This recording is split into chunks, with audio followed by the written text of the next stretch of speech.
What's up guys, and welcome back to another video on my channel. This is the first one I'm recording after my very nice deep run in the 210 mystery bounty. If you haven't watched this, I highly recommend it. I think it's just very exciting. We had a good run, some interesting spots. And one of the things I want to do in this video is look at some of the very interesting spots and analyze them kind of from a post perspective, from a perspective where of course we also know the outcome already, but yeah, it's always, I think, worthwhile looking at these quite important spots given the money on stake.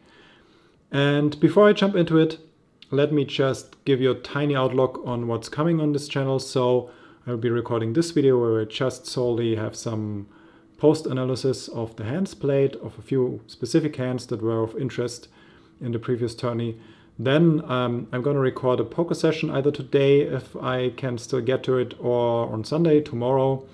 Just a normal poker session, playing some nice tournaments, not too high buy-ins, but between the $10 and probably $30, $35 range, something like that.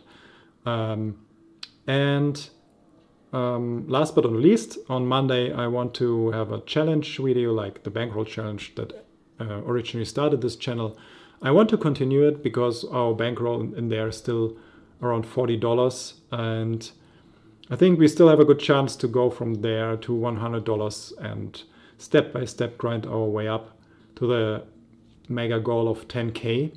I want to do it separately from these tournament videos because every once in a while I want to play some nice value tournaments, and that's not gonna change. But the challenge for me, it's just an interesting thing. You learn so much. I learn a lot. Like the ICM play in the spin and goes is massive. I've never had so much ICM play that I was had to grind through. I had some very bad runs in my poker career, so to speak. But the recent one we had, just running a few hundred big blinds below EV, it's pretty rough. It's pretty rough. But it's also good for the mental game and how you deal with it. And that's one of the things I want to do in this channel. Also, I know my mind game is kind of good. It's not fantastic, but it's one of the reasons I was able to be a winning player in the MTT format. And so that's one of the edges I have on the average field. And it's something I like to talk about because I think nowadays where you have so many resources where you can look into how to play certain spots, you can discuss with very experienced players. You have streamers that are probably quite decent in their play, that you can just watch every hand, how they play, try to copy, try to learn from them. There's so many books, video resources. But the mind game aspect is still, it's not overlooked, but I think people don't realize how big of an impact it has. And mind game, that's a very broad term for how you deal with negative variance, first and foremost, but all the other surrounding things that you can influence by yourself, like when do you play, when are you tired, are you not tired, are you hungry, how is your social setting, how is your financial setting, so many things that play a role. And of course bankroll management is a tiny part of it, and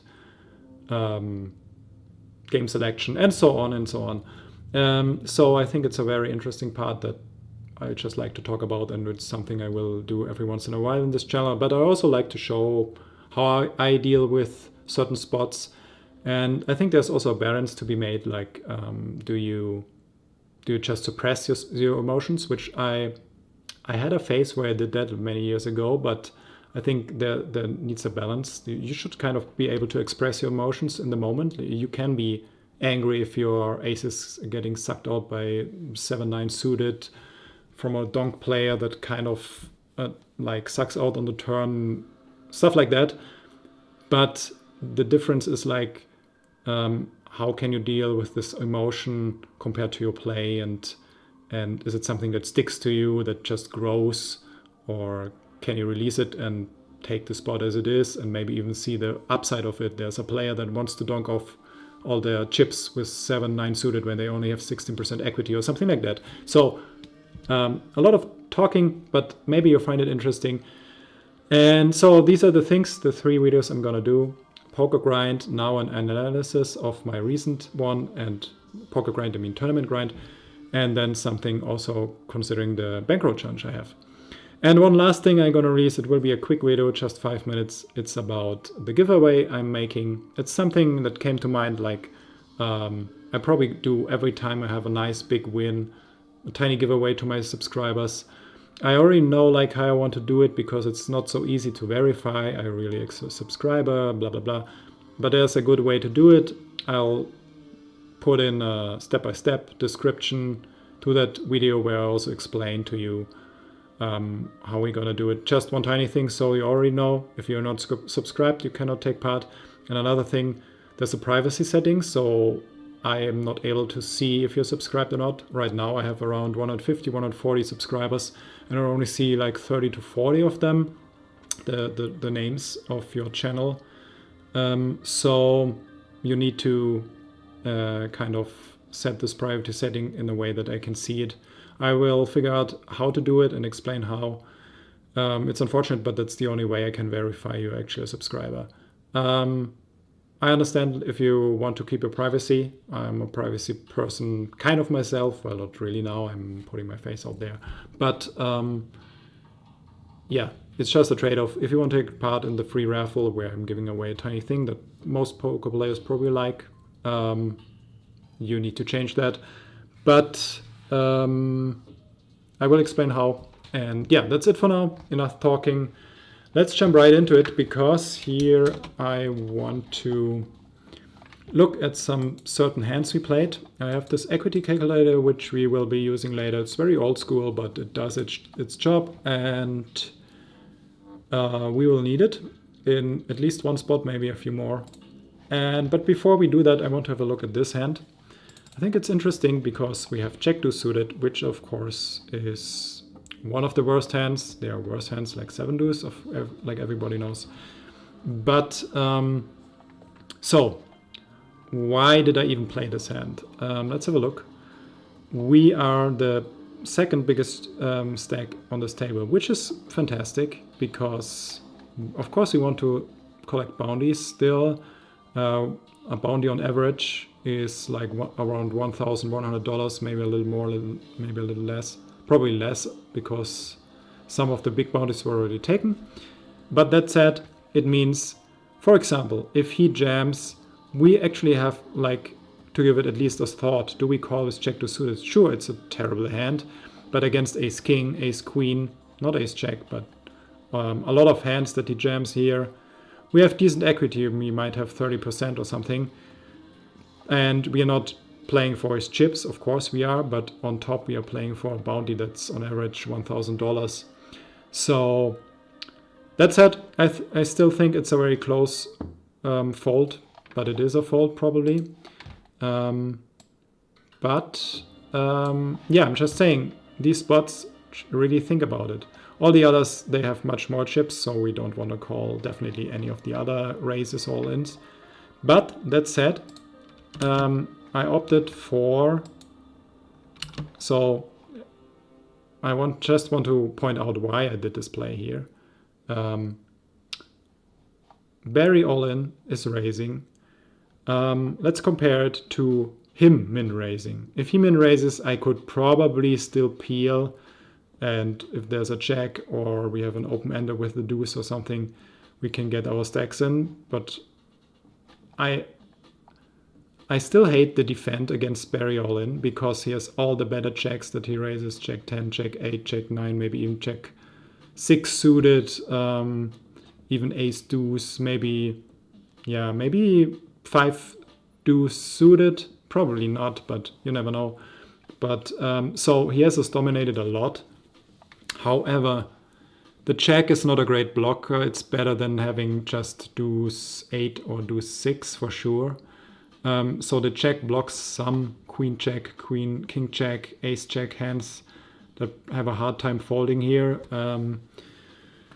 But it doesn't make a big difference, but I think it makes a difference. That's the first point. But the thing is, I have him covered, and the only reason I'm making this play is because we have some history. He's been on my table for a while, and he's been very active, especially in late position, as he should be as the medium stack.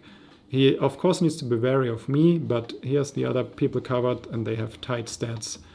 So I think his opening range here is very high.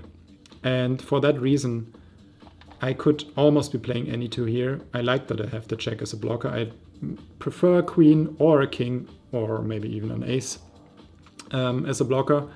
But that's my thought process. This guy, as you can see, you just saw maybe for a second here, he is a terribly high steal percentage. I think it's around 100. Let's see again. I will pause if I can. Yeah, so we have 44 hands on him. That's not a crazy high sample size, but it's good enough. It means like maybe he has some folds here. He probably folds 7 deuce or stuff. But if he has a suited hand, if he has a probably even queen X hand, any king X, any ace X, he definitely steals. And we can put a lot of his range here in a very tough spot if we just raise. Sure, I would think he's capable of reshoving light here. Maybe he's even four-bet shoving his ace-5 suited here and his ace-8 off. Quite likely, but we're putting him in a very tough spot. This sizing, it looks crazy strong, or you could say it's weak because it's very tiny, but I think you really have to think about your sizings here. If you go like 80k, you're actually almost priced in if he shoves. If you make the fold, you're possibly making, I mean, not with this horrible hand like Jack Deuce, but with a lot of hands you would be making a mistake by folding. So you want to have a sizing that the thinking player, like he probably is, makes it very tough to him to have a read on, to have a kind of exploitative position on you. So that's why I think the sizing is good. As the big stack that covers him, we're putting kind of maximum pressure even with a tiny sizing. If he jams, we still have a good fold. Like, that's also what I like about this hand. It's not a hand where you're like, yeah, actually I have king 10 here. Actually, I might have my 40% against this ace check, ace queen hands. No, Jack Deuce is just, if he jams, yeah, of course we throw it away. So a lot of talking about this spot, but I think these spots are very important later on, where you need to find your right place to, you can't just wait for big hands. Sure, you also need a good run to have a chance to win a tournament. You need a lot of good hands, but it's not what you can rely on if you want to make a profitable poker career. So it worked out, of course. It's easy always to talk if things work out, but there's a lot of reasoning behind it, and it's not pure coincidence that it worked out.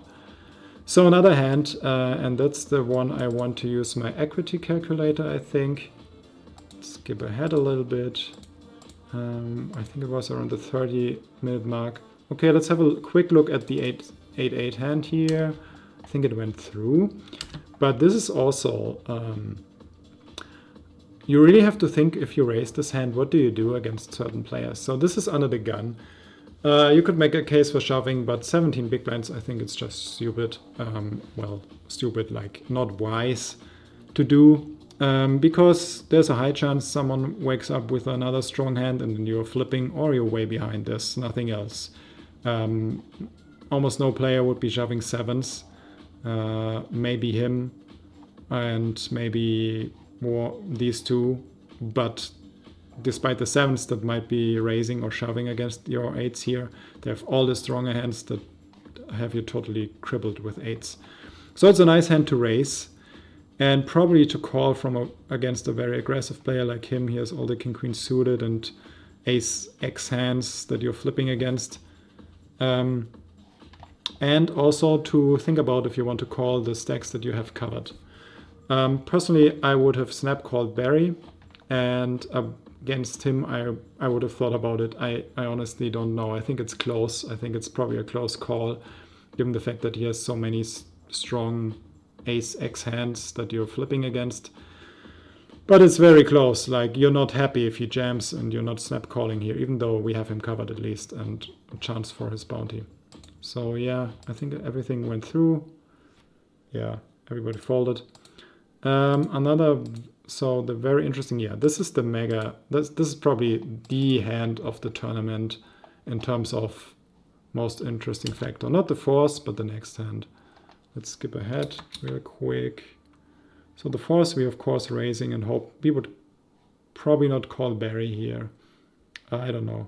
And he just donk jamming. That's very nice. Because I might have wasted a c-bet here. Yeah, this is a very dynamic board, but he has all the total bullshit garbage hands that he cannot continue here.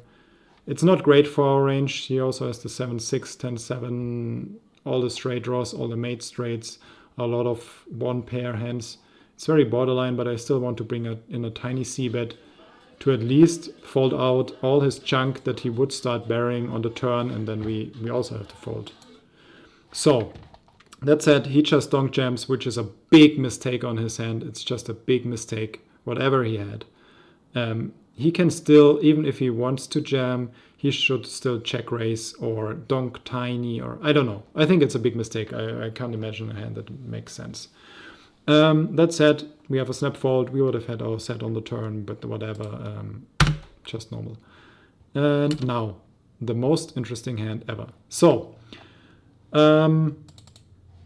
my first thought were, okay, just jam. And definitely it's plus chip EV, 100%, and it's also plus money EV. The thing is, can you optimize your EV? And I think you can. The reason here is, if we raise, let's say we min raise under the gun, this guy goes all in.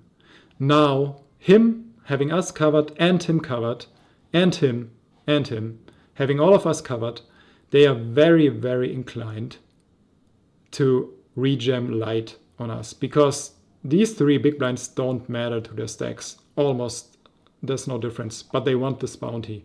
They still apparently have fold equity against me. I might do this sometimes, and actually I might do this with ace-5 suited, ace-10 off, maybe king-queen off or something, and the min raise under the gun, I mean. So we love the induce possibilities we have here, which we possibly don't have if we just jam, and then they might fold much more even if he calls. And also, we are making things more easier for them, because they will mostly call all the hands we are flipping against.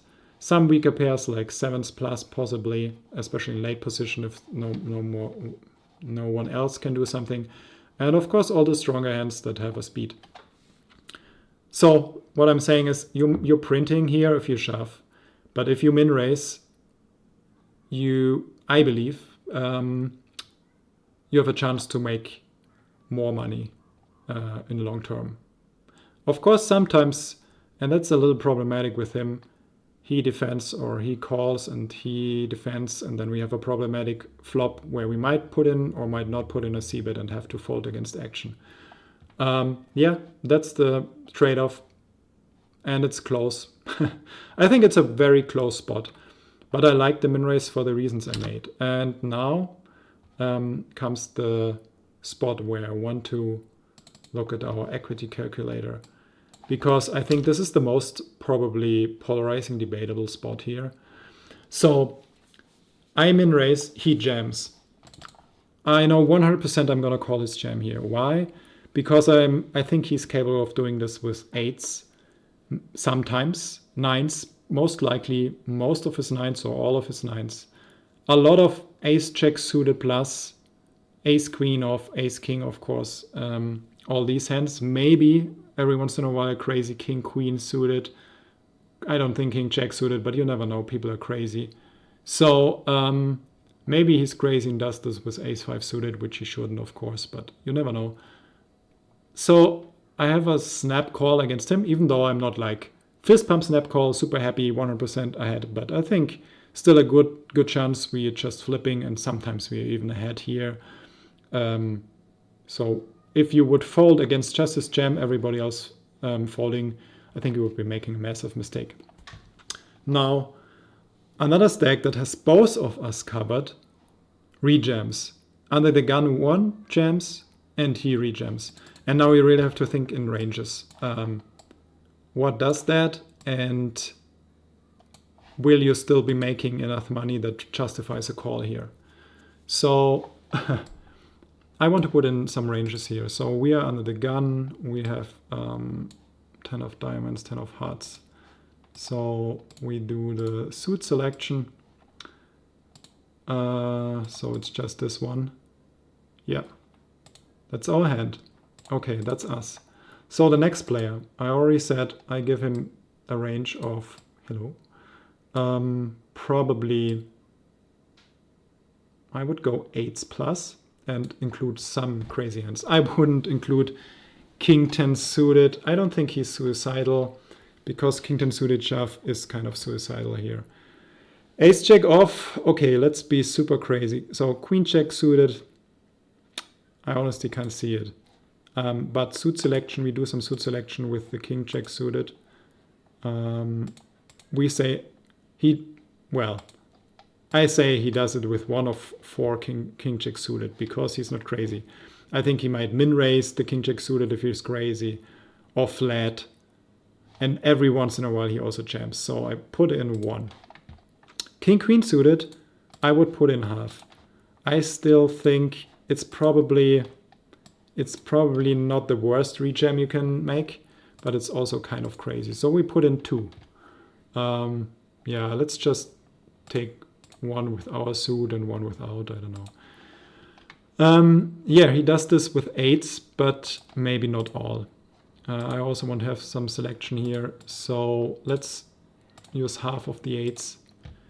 7s, honestly, I don't think he does, but just to give him a really, really crazy range, I'm also giving him one hand of 7s. I mean, this doesn't make a big difference, but still.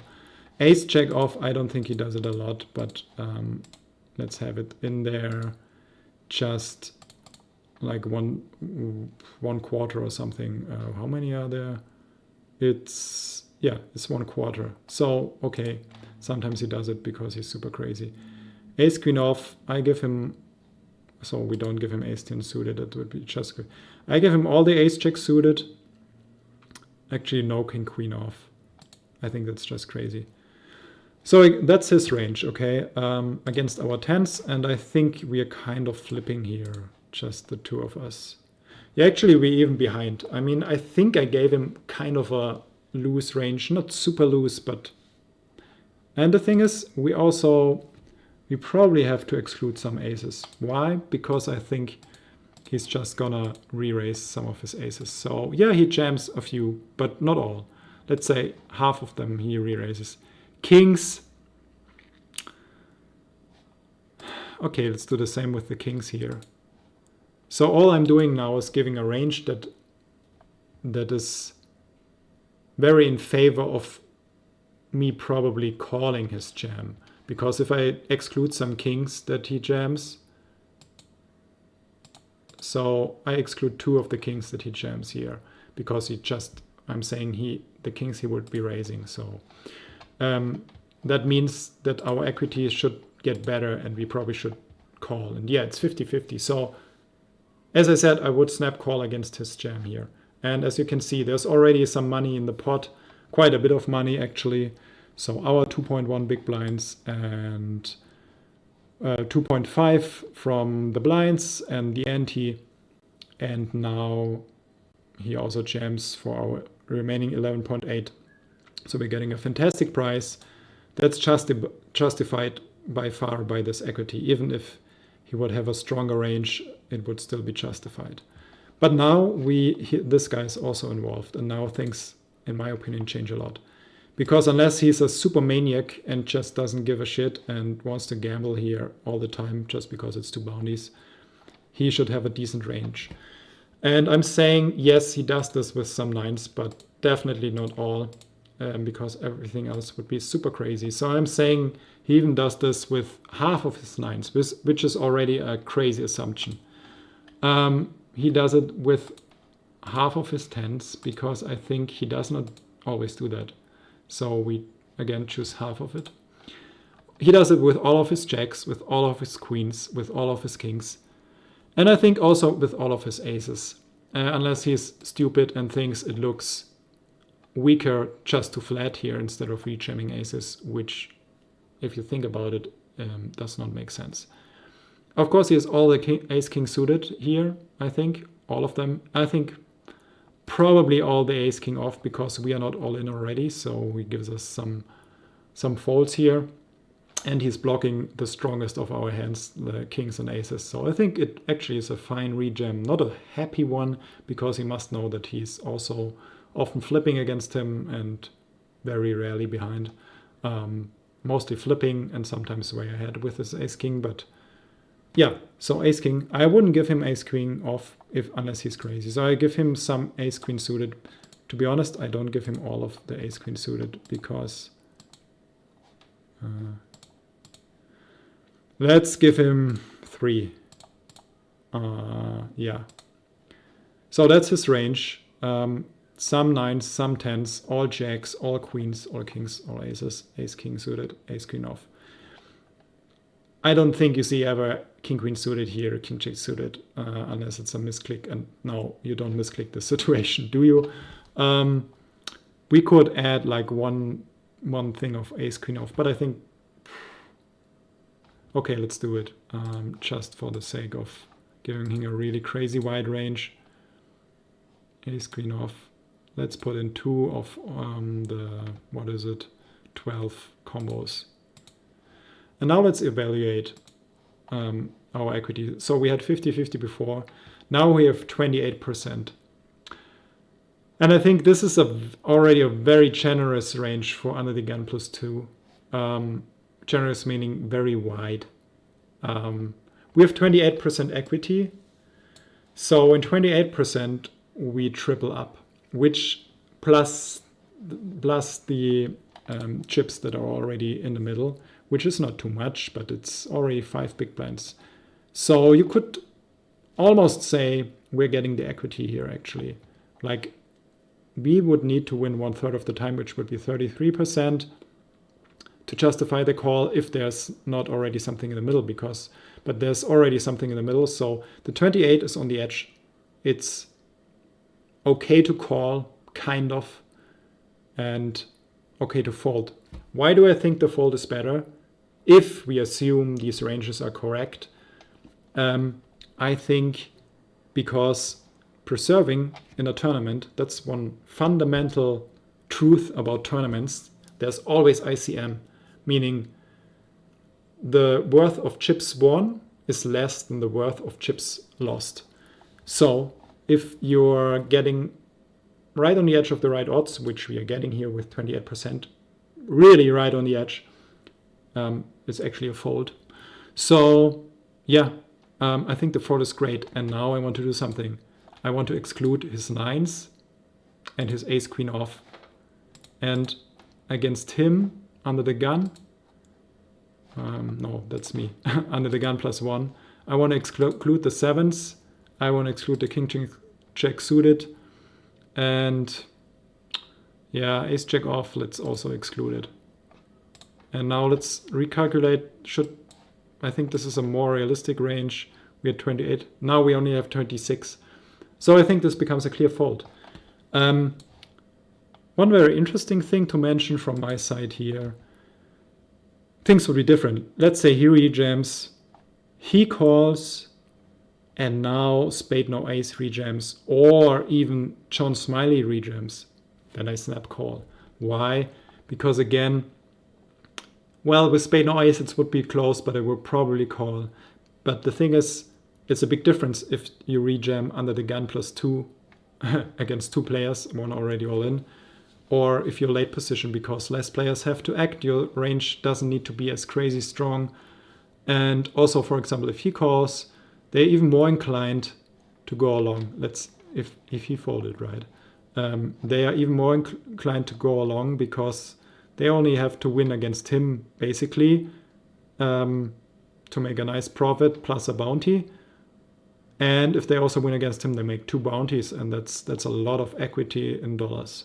So my 10 suddenly becomes so much stronger against these ranges, which may include a lot of ace-10 suited hands, king-jack, king-queen suited, maybe some crazy ace-9, ace-8 suited. You see crazy stuff if people have others covered by a lot of blinds. So what I'm saying, the dynamic would change totally. But this is the worst case. These guys are supposed to have the strongest ranges against me here because they are under the gun +2 and again +3. And yeah, that said, you see the equities here, even with 28, 29%. I think the fold is correct. I am happy to see it because it was really a tough spot. And if you're kind of new to poker, probably you see it. Let's have a look here where I tanked and I really thought about it. Not as detailed as I did here. I also didn't have an equity calculator. But I made the decision to fold and I think it's good. And I want to say, like, these are kind of the bottom ranges. Sometimes, like I said, you see an ace-jack suited here, or pocket 7s if he's really crazy, pocket 9s, yeah, definitely quite likely pocket 9s, pocket 8s if he's really crazy again. And his ace-queen suited, it's kind of borderline. I think he's making a mistake, actually, a close one, but yeah.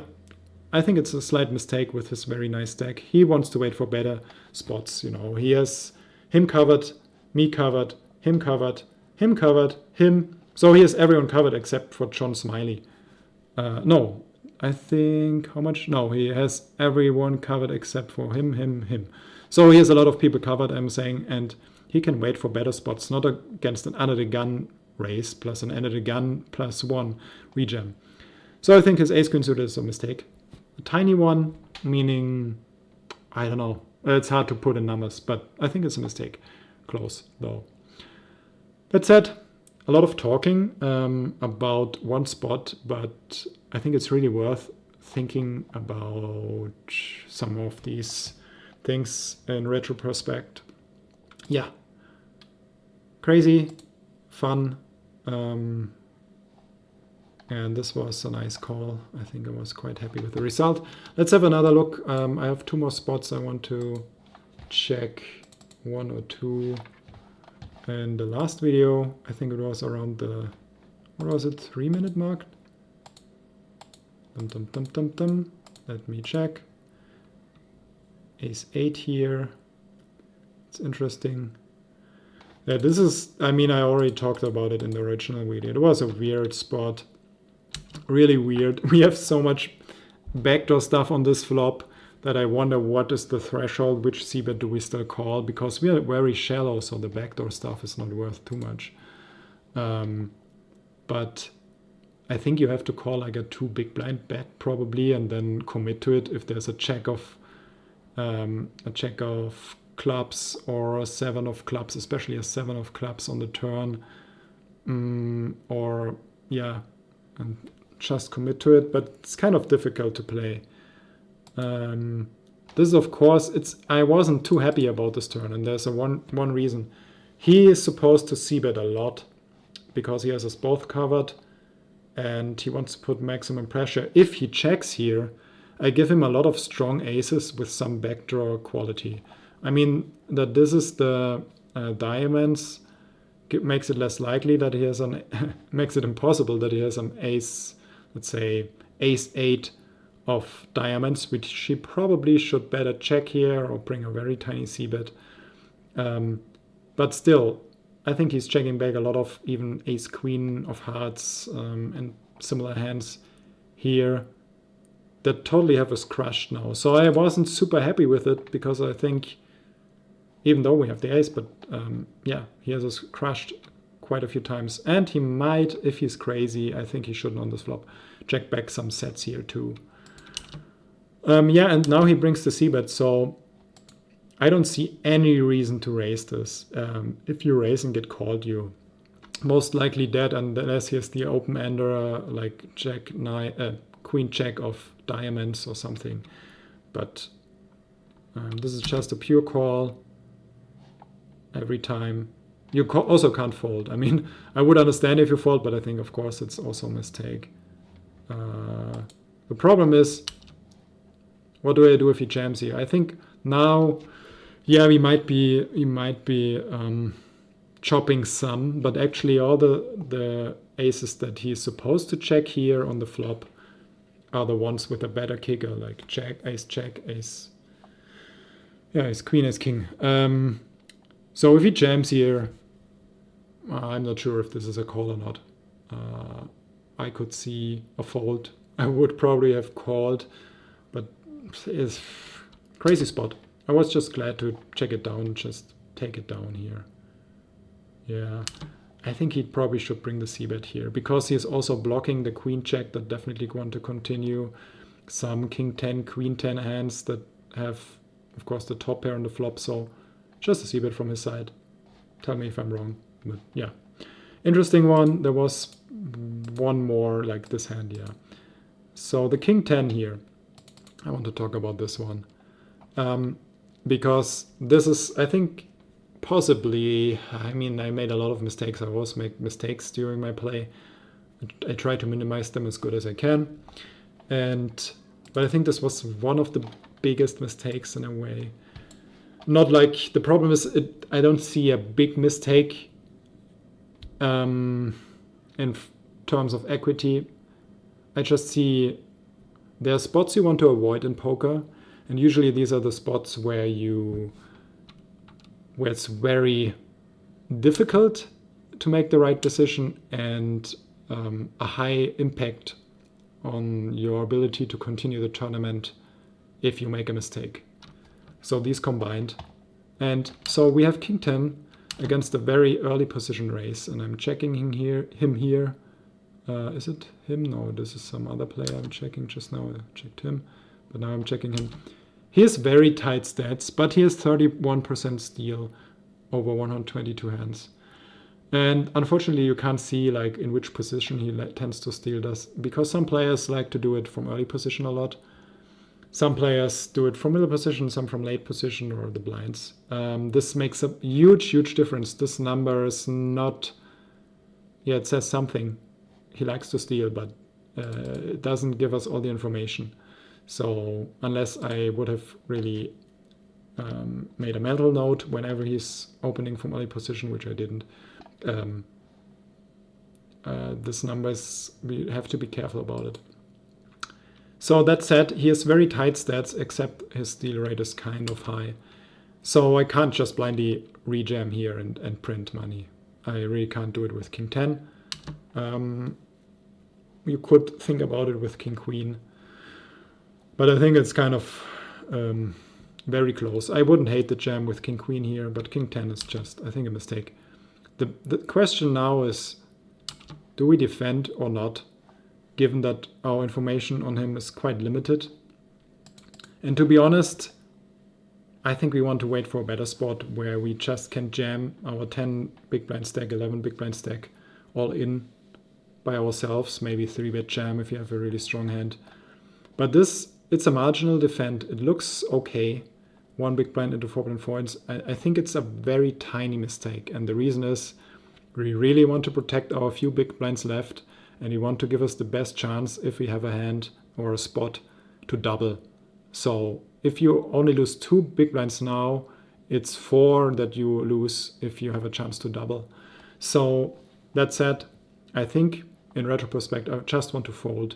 And what happens post-flop is like the best example as to why you want to avoid these close spots. If you're in a kind of precious position with only 11 big blinds left, like here. So yeah, I thought about it a bit and then I kind of disconnected for a second. Blah, blah, blah. Let's speed this up a little bit. I was talking also about these 9s here. Oh, yeah, we disconnected here. So let's just focus on this one. I talked about this one enough. It's just a tiny tournament. So he brings 1 big blind c-bet. I think it's great. Why? Because, yeah, sometimes you have the jack, sometimes you have a 7, but most of the stuff we don't hit here. So he's getting a great price for us just to auto-fold. I mean, you could make a, like ace-4 of hearts. Do you call this for 1 big blind, hoping for what? Like an ace on the turn? And then it shouldn't be an ace of spades, because then you're also kind of in a dicey situation. So, and a lot of, I don't know, suited connector hands we can fold. The thing is, yeah, I mean, we also have a lot of backdoor gutshot hands, maybe some flush draw hands, but I still like his bet. He could also make it maybe slightly bigger, but yeah, given his bet, and we have the backdoor flush draw and the backdoor straight draw, I think this is just a very clear call. But as you can see, our tiny mistake pre-flop to call here already puts us in a position where we're investing blinds with a hand that's only king high. And so yeah, I'm really thinking about it. And of course you can say, but just raise. He rarely has a 7. But the thing is, he's not folding a jack here, he's not folding a flush draw here, and he's not folding an overpair here. So we are kind of raising and praying that he folds, that he has a worse hand that cannot call here. And sometimes players tend to get sticky here with ace queen, 1 spades, maybe even ace 10, 1 spades, yeah, all that stuff, and ace king. And he might just jam it in our face because he doesn't believe our raise with a hand that still has probably more equity than ours. So even though our raise is not terrible, I think it's very crazy to risk even more chips and then have to fold. Like I said, it's everything here is very close. So I think the call is actually the best decision on this flop. And now, like if this would be a 9 or 8 or 10 of spades, I think we can just check raise all in here. I don't think calling is great. But with the ace, he has a lot of ace X. Now he has a lot of hands that have us very crushed. Yeah, and sometimes he of course has already the mega nuts on the flop, like ace 7 or jacks, maybe some ace jack, probably not. So, and now I think I'm making a mistake. I'm only, so he brings a 2 big blind bet, which is 70k. Of course, that's like nothing into this stack here. But he knows, like, he has the range advantage, he has all the aces. The things I'm calling here is possibly maybe a queen check hand, check 10 hand that I'm not jamming for some reason on the flop. Check 9. Maybe a gut shot like 9-8 or 10-8 or something with maybe one spade. So, or maybe our hand even. So again, like his sizing, it's terrible. I think it always could be slightly higher. He could make it 90k or something. But yeah, I feel like, okay, I'm having the flush outs, but I don't even know that. That's one of the problems. You could say, okay, it's just a cooler if the queen comes and he actually has his crushed here. Very unlikely. Like the queen of spades. I don't hate the call. I mean, if the spade comes, of course we have to stag off. But the thing is, do we even get called if the spade comes? Do we even get all the chips in? Like, we are out of position here. So I think, first of all, to sum things up, I want a pre-flop fold. Then on the flop, I think the call is mandatory. But yeah. And on the turn, I don't know. I mean, it sounds super nitty to fold here, but I think it's better. And one of the reasons is we don't even know if we're getting all the chips in, like our 7 big blinds left on the river if the spade peels. But do we donk jam? He probably folds anything that doesn't have a speed, maybe except for the 10 and queen of spades here, which he of course can have. And given the 8, in retro, I don't hate a donk jam here now. Why? Because we probably also play our ace 7 that way. We also play our flushes that came on the turn that way. We also blocking the flushes, we are blocking the straights. We could have 10-9 with one spade here. I I don't know, my brain doesn't bring out the word spade quickly. I always hesitate. Anyway, so in retro, I like the donk jam here. But of course, it's also super gambly. You're just getting a great price, and you're making it difficult for him even to call on ace X, and very difficult to call any jack X or queens, kings that he might have, pocket queens, pocket kings, pocket tens, which we block. Yeah, that's it. I hate the hand. It was so difficult to play. You can see it here. Can you see it? My face says it all.